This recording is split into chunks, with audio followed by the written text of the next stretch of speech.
School Principal Dr. Leland D. Perito, to our School President Dr. Rodel R. Manzo, our dear parents, schoolmates, and to my fellow graduates.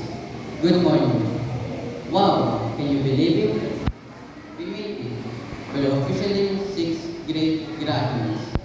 I am so honored and humbled to stand before you as your valedictorian today. First and foremost, I want to express my deepest gratitude to our amazing teachers. You guided us, challenged us, and believed in us every step of the way. Your dedication and passion for teaching have inspired us to reach for the stars. And for that, we are truly grateful. Next, I want to thank our parents and families. Your love, support, and encouragement have been the driving force behind our success. You guide us on every game, help us with our homework if we didn't quite understand it yourselves, and celebrated our achievements, big and small. We couldn't have done it without you. And to my fellow classmates, what can I say? We've been through a lot together. Countless math tests, science experiments gone wrong, and epic laughter at races.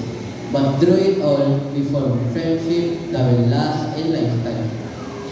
As we embark on this new journey, let's never forget the memories we shared and the bonds we formed. As we prepare to leave elementary school behind and venture into the exciting world of middle school, let's always remember to stay true to ourselves, to embrace new challenges with courage and determination, and to never stop dreaming. Class of 2024, the future is bright and there is no doubt that each and every one of us are going to do amazing things. Let's raise our cups high and celebrate this amazing milestone together. Congratulations, graduates. Congratulations, graduates. Thank you.